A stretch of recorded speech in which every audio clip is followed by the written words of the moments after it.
नागरिकता संशोधन कानून यानी सीएए बीते कल लागू कर दिया गया। जो कानून साल 2019 में लागू होना था वो कानून आखिरकार पूरे 5 साल बाद यानी साल 2024 के लोकसभा चुनाव से पहले ही लागू कर दिया गया। आपको बता दें कि इसी हफ्ते लोकसभा चुनाव की तारीखों का ऐलान होना है और उससे पहले सीएए का लागू होना, इसका भी सियासी मायने निकाले जा रहे हैं।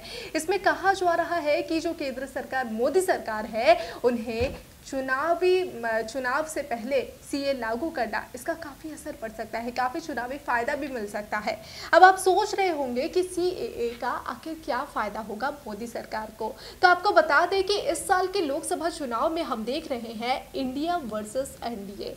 लेकिन अगर देखा जाए तो अगर सीए लागू हो चुका है तो जाहिर सी बात है कि जो विपक्षी दल है वो लगातार सीए को मुद्दा बनाएगी, विरोध करेगी इसका। जैसा कि हमने आज सुबह भी देखा कि इसका विरोध आज से ही देखने को मिला। बीते कल लागू हुआ और आज से इसका विरोध शुरू हो गया। डीवाईएफआई और मुस्लिम लीग जो कि सुप्रीम कोर्ट का दरवाजा खटखटाई है, और पिछले बार भी जब ये कानून लागू होने वाला था साल 2019 की उन तस्वीरों पर अगर नजर डालें तो साल 2019 में हमने देखा था किस तरह से पूरे देश भर में जो विपक्षी दल जो कि विरोध प्रदर्शन कर रही थी, जो आम जनता थी वो भी प्रदर्शन पर उतरे थे। अगर पश्चिम बंगाल में भी अगर हम नजर तो ममता बनर्जी ने खुद इस सीएए का विरोध किया था, सड़कों पर भी उतर आई थी। उनके साथ जो तमाम जनता है, जो अगर हम पार्क सर्कस की बात करें तो यहाँ पर जो दिल्ली की शाहीन बाग की तर्ज पर हमने पार्क सर्कस का वो नज़ारा देखा था, जहाँ पर धरने पर बैठे हुए थे इसी सीएए एनआरसी को लेकर। और आखिरकार जो सीएए को लागू कर दिया है मोदी सरकार ने,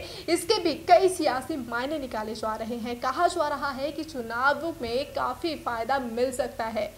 आखिर सीएए लागू करने से क्या फायदा मिलेगा बीजेपी को, तो आपको बता दें कि जो इसमें हिंदू ध्रुवीकरण कहा जा रहा है कि अगर ये सीएए लागू हुआ है तो इसका विरोध जो विपक्षी पार्टियां करेंगी, और जैसे ही ये विपक्षी पार्टियां करेंगी तो इसमें जो हिंदू वोटर्स है उनका जो पक्ष है वो एनडीए की तरफ चला जाएगा। देखा जाए तो इंडिया वर्सेस एनडीए जो हम इस बार देखने वाले हैं, जो टक्कर इस बार लोकसभा चुनाव में देखने को मिलेगी, उसमें हम देख रहे हैं कि जो इंडिया का कुनबा काफ़ी फूटता हुआ नजर आ रहा है, तो वही मजबूत होता जा रहा है एनडीए का कुनबा। 40 से ज़्यादा सहयोगी दलों के साथ इस बार एनडीए चुनावी मैदान में उतरने वाली है, तो वही इंडिया में काफ़ी फूट अभी से ही देखने को मिल रही है।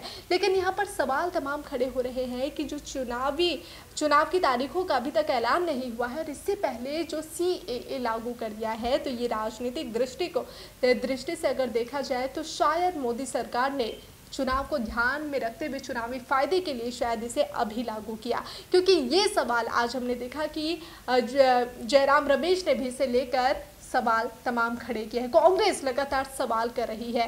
तो वही बीते कल जब ये सीएए लागू होने वाला था तो ममता बनर्जी ने भी प्रेस कॉन्फ्रेंस की थी इसी मुद्दे को लेकर, और इसके बाद जो हमने देखा कि शुभेंदु अधिकारी का बयान सामने आया। शुभेंदु अधिकारी कह रहे थे कि ममता बनर्जी लोगों को भड़का सकती है, लेकिन उनकी बातों में ना आए। शुभेंदु अधिकारी ने क्या कुछ कहा था, सबसे पहले आपको वो बयान सुनाते हैं। ममता बनर्जी পশ্চিমবঙ্গে ভোট ব্যাংকের রাজনীতির জন্য বিশেষ করে সংখ্যালঘুদের মুসলিমদেরকে উস্কানোর নানাভাবে চেষ্টা করবেন, কেউ যেন ওনার পাতা ফাঁদে পা না দেন।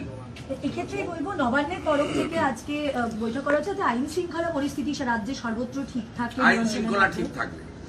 মমতা ব্যানার্জিকে বলবো উনি একটু সিদ্দিকুল্লাহ চৌধুরীকে যেন সামলে রাখেন, আর উনি যেন গতবারের মতো ক্যা ছি ছি এসব করে ওই সিটির মোড় থেকে শ্যামবাজার 5 মাথার মোড় প্রথম মিছিল বের করে আগুন লাগিয়েছিলেন, এই কাজটা করতে না বলবো।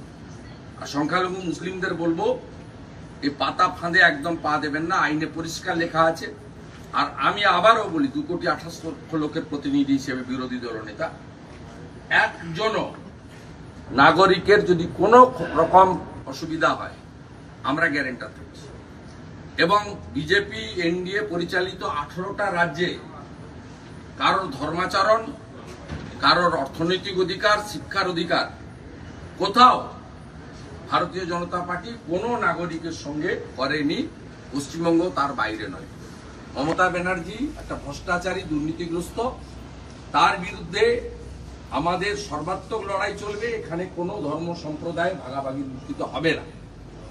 এবং এই লোকসভা নির্বাচন কেন, আগামী বিধানসভা নির্বাচন কেন, পশ্চিমবঙ্গে মূল ইস্যুই থাকবে দুর্নীতি এবং সন্দেশখালির মতো মা বোনেদের উপর অত্যাচার। तो जैसा कि आपने सुना कि ममता बनर्जी को आड़े हाथों लेते हुए नजर आए शुभेंदु अधिकारी।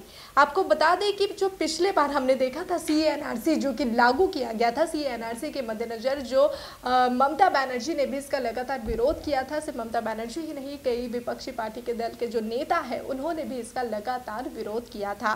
और जाहिर सी बात है कि इस बार भी कुछ ऐसा नज़ारा देखने को मिल सकता है। बहरहाल क्या कुछ बयानबाजियां विपक्षी पार्टियों की तरफ से आती है और CAA का विरोध कहां कहां अब देखने को मिलता है, क्या 2019 वाली स्थिति एक बार फिर से देखने को मिल सकती है या फिर इस CAA को समर्थन मिलता है, इस पर भी सबकी नज़र टिकी हुई है।